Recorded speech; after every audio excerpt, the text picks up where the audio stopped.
Miss Fairfax,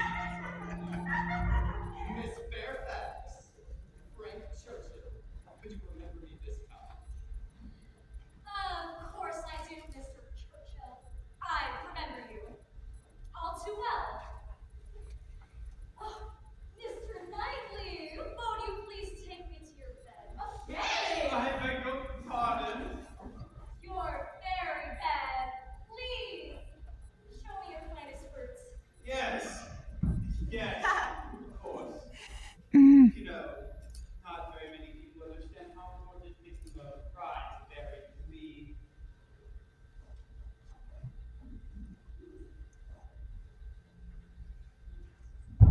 Someone else? Hello, Rat. Yes, we are, aren't we? So, how about this? Do you know, Mr. Churchill? Do you think you could fetch me a glass of water? It's just so terribly. Yes, of course.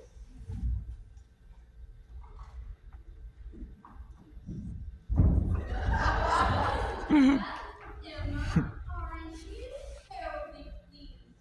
With what, Harriet? Mr. Churchill is paying you every attention. What on earth could they be talking about? Nothing, never mind. Oh, Mr. Easy. I'm gonna sit. Mr. Knightley. That is, if you could tear yourself away from Miss Fairfax's fruits.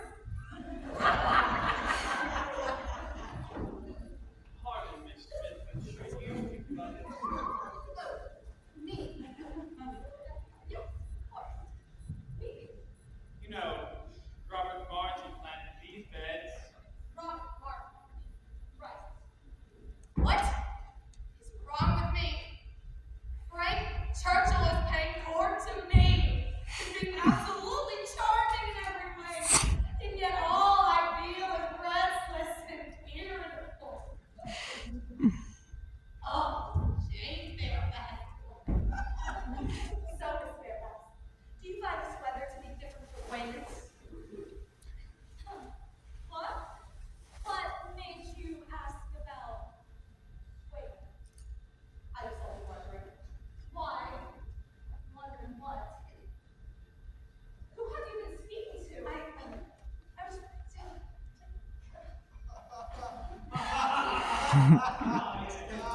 was. Dear Mr. Knightley, I must give you my regrets. At least somebody escorts you. No. Just to let me alone. I think that I should throw a proper party. A ball. Oh, yes!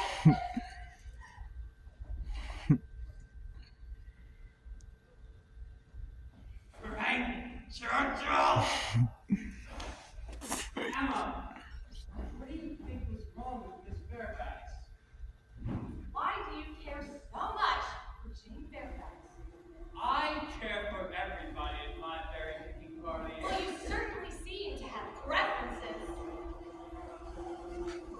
Well, it's Nighty! those the bees. There's a great nest of wasps!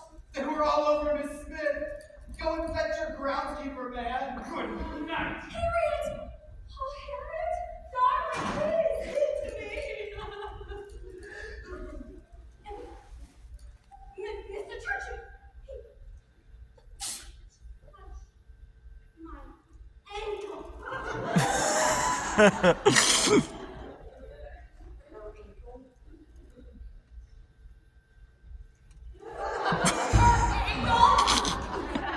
Well, that was much easier than I expected. Harriet is disturbingly ready to love. This shall all sort itself out perfectly. At the Wizard's Hall! Tonight, Harriet shall catch Frank, and I shall be proven a masterful maker of matches in the air, and show Mr. Knightley that I will. Well, and I will soon forget all about it. The wasps. Jane Fairfax! Please, welcome to my little soiree. See me first dance. I'm always happy with it fun. Anyway, yes. Very true.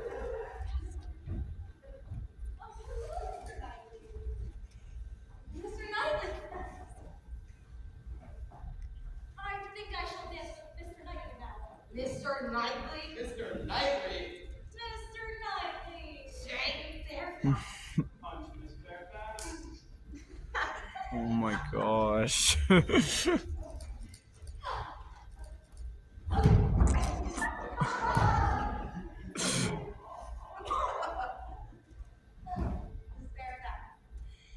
How are you enjoying the ball?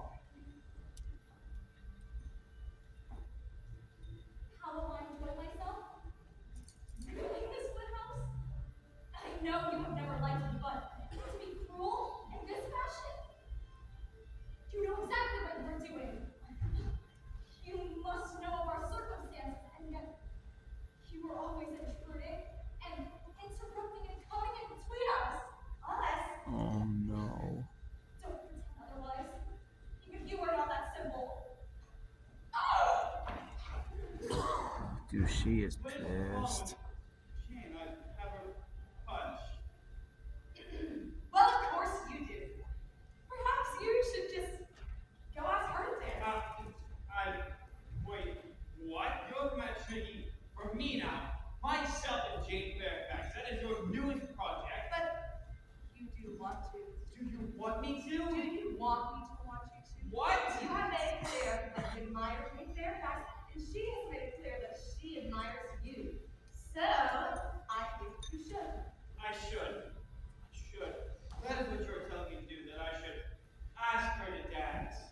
And let other shamelessly as gentlemen you approve up to make her fall violently in love with me.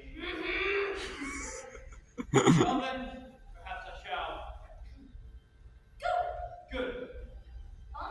Fine. I'm so happy. Me too. You, Miss Fairfax. Did you see that? I sure showed him. So I win. Don't speak too soon. Clever. Oh, Miss Woodhouse. That could cost you. There's no harm for me. The old man's it is. Oh, they do make a handsome couple of it, don't they? You know, I'm not gonna have it twice. Mr. Knightley and I are staying so closely, everybody remarks upon it. And besides, you're not the only matchmaker in the county. Do you ever get tired of Miss Bates?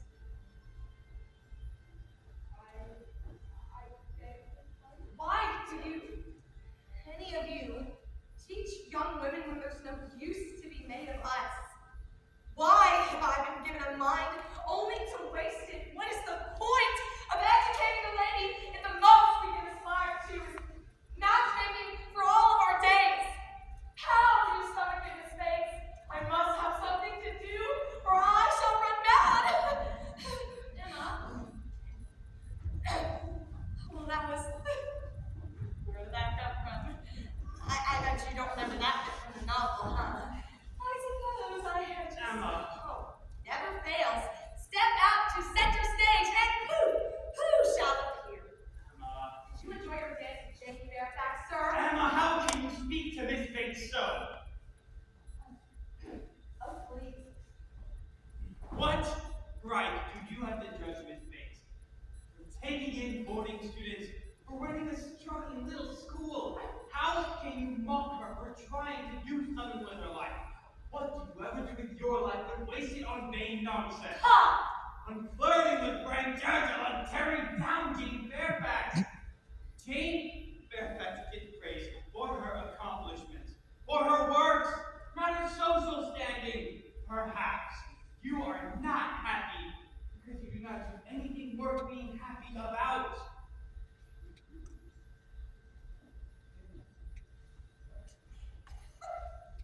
Are you happy, sir? Pardon? You seem to have finally won, aren't you? Please. Well, it's very wrong to speak to Miss Bates like that. I was coming to tell her just so. But that does not mean that you are in the right. What? You and my Emma have grown up together. She has always been your equal, but she cannot have an occupation, own property, and she is scarcely to have any rights at all. She meddles in her friends' lives because she is so desperately bored. Because within that young woman is potential going to waste. Easy for you to judge her. Shame on Emma, but shame on both of you.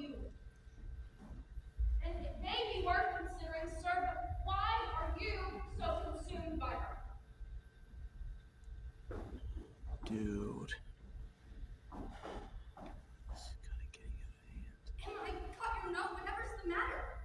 Oh, do say, Harriet. I have some very difficult news to share with you. Oh, all right. At last night's truly terrible party, a deeply regrettable incident occurred. Frank Churchill has proposed to Jane Fairfax. It appears they knew each other very well, conversed extensively. Jane does have blood in her veins after all. She feared he had an eye for the ladies, so she broke it off, but all over here, and tried to reignite the whole love affair. And last night he decided to give her the grand gesture, to which she accepted instantly. Love does have its own agenda after all. Henry, I'm so sorry. Why are you sorry? Because Frank Churchill's married Jane Fairfax. Emma, I have never, ever been in love with Mr. Frank Churchill. Well, so, if you don't fancy Mr. Churchill, then who was that man you were so enamored with? Emily, you cannot be so blind. My Romeo can't even I was alone at the ball.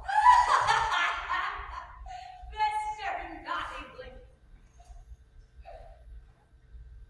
Mr. Knightley? Mr. Knightley is your Romeo? Harriet, you cannot possibly set your cap on Mr. Knightley. Why not? Because he's not what? Not for you. The only one you ever knew or liked was Robert Martin, and you threw him over because of my advice. Agreed. I shall follow my own head. As I Oh my This show goodness. should be called Harriet. Did she just break the fourth wall?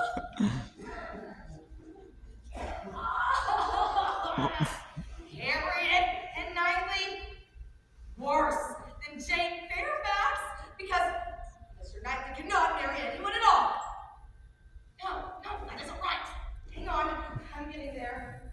Mr. Knightley cannot marry Harriet or Jane or any other woman in the British Empire because he can only marry.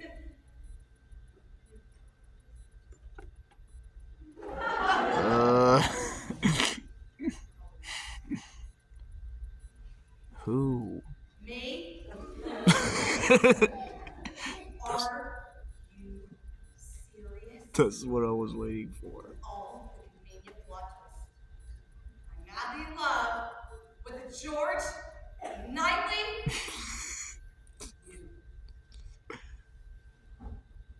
Yes, you. Did you know about this? Why didn't you tell me? And now he's so angry at me and is probably gonna marry Harriet. Well, I hope you're a happy P&G theater audience because you have been no help at all. What? What did I do? What did I do? I behaved so foolishly. No resume in my palace. I know. And now everything's out of my control. And I don't know what to do. I know. And why did you educate me so extensively? I feel rather stupid. and yet you are becoming wiser by the moment. I chose to teach you all I knew because I thought that you were capable of more, to do more than the world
the name of man. Mr. Knightley, hold.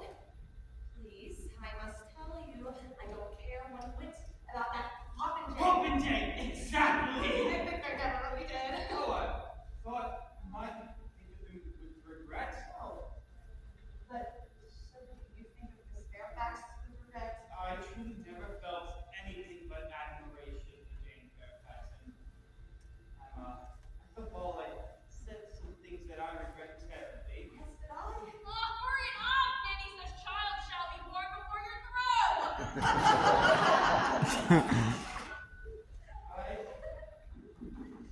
That was my loss of distraction. Someone clever and infuriating. Much to my surprise, I found that I was quite madly in love. Someone whom my peers saw me only as an old friend. One. So. Concerned? Well, if I loved you any less, I'd be able to talk about it more. Oh my. Mr. Knightley!